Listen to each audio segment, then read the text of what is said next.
Good morning. Gagawa muna tayo ng maiksing video para kay Ma'am Esther Humawid ng Batuan, Bohol. By the way, si Ma'am Esther Humawid ay isang mga client natin ng ubas, and nagtatanong siya kung yung side shoots daw ba ng fruiting cane ay kailangan na tanggalin. And ito po yung ginagawa ko. Although na disclaimer, hindi po ako agriculturist at hindi rin po ako viticulturist. Plant enthusiast, grape enthusiast lang po ako. Mahilig lang sa halaman, and so far mahilig din na mag-research ng kaunti and mag-experiment.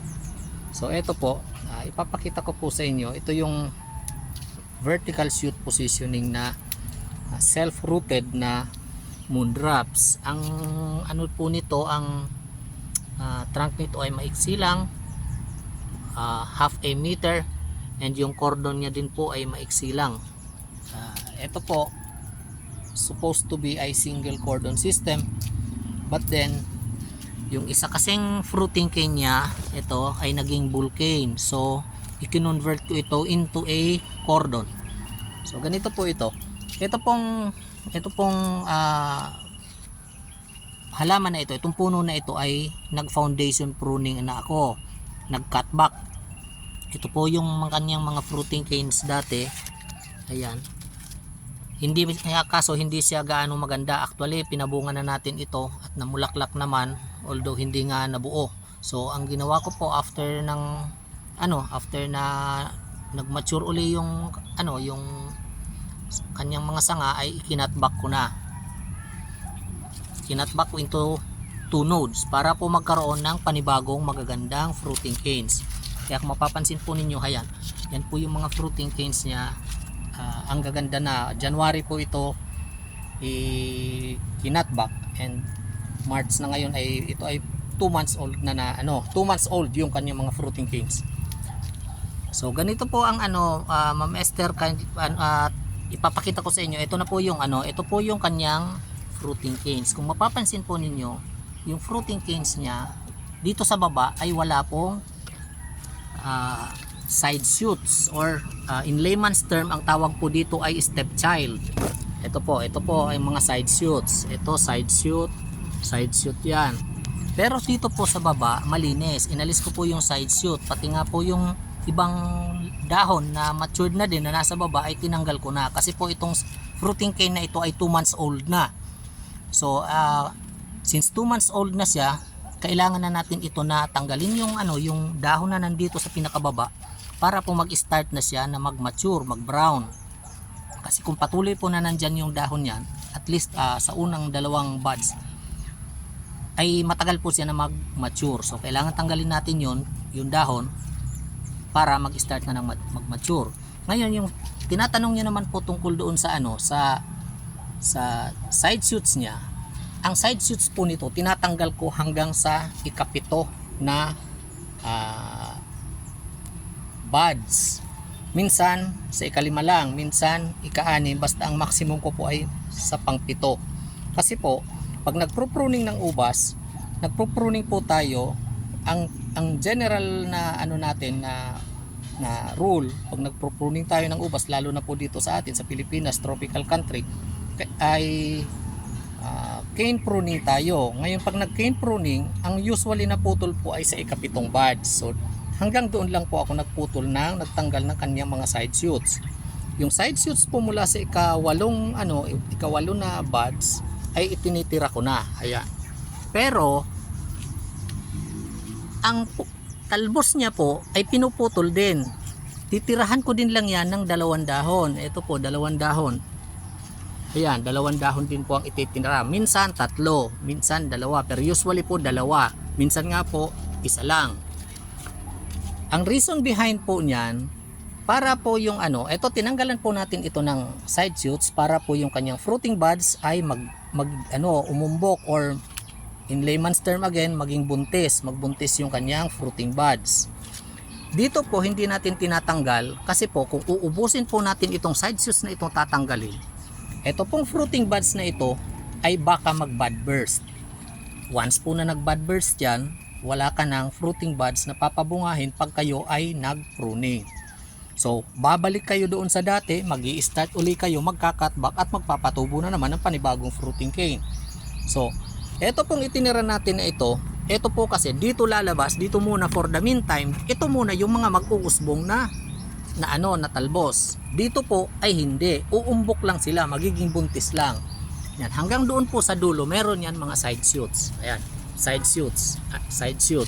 Hindi po yan tinatanggal. Tatanggalin ko po yan at least 1 month or 3 weeks to 2 weeks bago ako mag-pruning. Pero usually po, pinagmamasdan, inoobserbahan ko po. Kung ang kanyang buds ay hindi masyadong umbok, 1 month before tinatanggal ko na. Pero pag ang buds niya po ay buntis na or umbok na masyado yung mga fruiting buds, 2 weeks before lang po ako nagtatanggal ng kanyang mga side shoots. Now, isa pang dahilan po bakit hindi mo na tinatanggal yung side shoots na yan. Kasi po, kung nagre-research kayo, ang dahon po ang nagpo-produce ng energy ng halaman. Ngayon, ito po kasi mga side shoots na ito ay makakatulong pa ito sa pag-produce ng halaman, synthesize. Kasi ang process ng pag-produce ng halaman is the photosynthesis na kino-convert ng halaman yung energy ng sunlight at saka tubig at saka hangin into glucose na nagiging source ng energy ng halaman. Ngayon, kung tatanggalin po natin lahat ito, kung hindi po healthy or kaya kunyari nakain ng peste yung dahon ninyo, ng dahon ng halaman ninyo, ay kukulangin siya ng magpro-produce ng pagkain. Kasi po yung dahon, dyan po nangyayari yung production ng energy ng halaman. So itinitira muna po yon para makatulong sa pag-produce ng pagkain ng halaman. Kasi yung nutrients po na ibinibigay natin ay hindi rin mapapakinabangan ng halaman kung kulang ang kanyang tagagawa. Okay, meron po ako sa inyo isa pang ipapakita kasi yun po ay naka-vertical shoot positioning. Dito po sa kabila, may ipapakita ako sa inyo. Ito naman po ay single cordon supposed to be na academic variety ito. One side only, pero white trellis po ito. White trellis yung kanyang nilalagyan, pero ginawa ko po nito ay yung fruiting canes niya ay one side only. Kasi yung sa kabila po, ibang variety. Dalawa pong variety ito. Yung sa kabila ay Bravissimo, one side only din po. Ayun, ayan na, ng mga fruiting canes yan nandun sa kabila. So, magkaibang variety po ito. Isang trellis, magkaibang variety, dalawang variety. Yung nasa kabila ay Bravissimo at nandito sa kabila ay academic. Ngayon, ito po, tingnan po ninyo. Ganun din po. Ito yung, ito yung kanyang mga fruiting canes.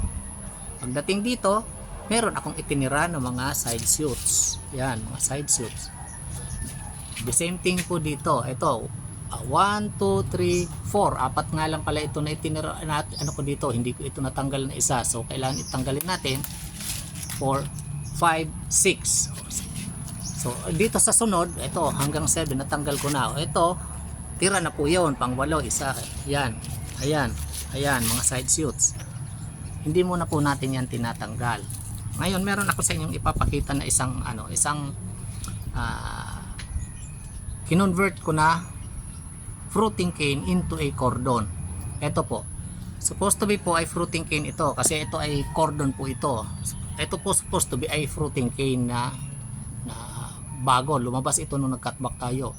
Kaya lang po, hindi ko muna tinanggal yung kanyang mga side shoots kasi napansin ko po yung fruiting cane niya ay very vigorous at ang tendency nga ay magiging bull cane. So, ang ginawa ko po, dahil alam ko na magiging bull cane yung kanyang fruiting cane, ginawa ko na itong cordon. At ito po yung mga supposed to be na side shoot na tatanggalin ay hindi ko muna tinanggal. Ngayon po ay ginawa ko na mga fruiting canes. Ayan. Kasi po, kung ito nung pagsimula pa lang, paglabas pa lang nitong fruiting cane na ito ay pinutol ko na yung kanyang yung kanyang mga side shoot. Ito pong fruiting cane na ito na magiging bull cane on the latter part ay magiging useless. Tatanggalin lang po natin or i-convert ninyo into a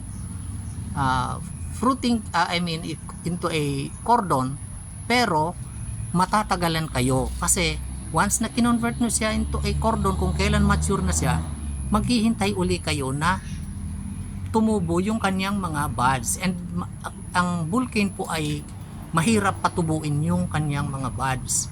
So sa simula pa lang, kung mapapansin ninyo na ang fruiting cane ay magiging bulkin sa bandang huli, dapat yung side shoot i-convert nyo na kaagad into a fruiting cane. So yung kanyang mga side shoots na supposed to be ay tatanggalin sana natin, ini-retain ko, ay ginawa ko ng mga fruiting canes. Ayan, 1, 2, 3, 4, 5, 6,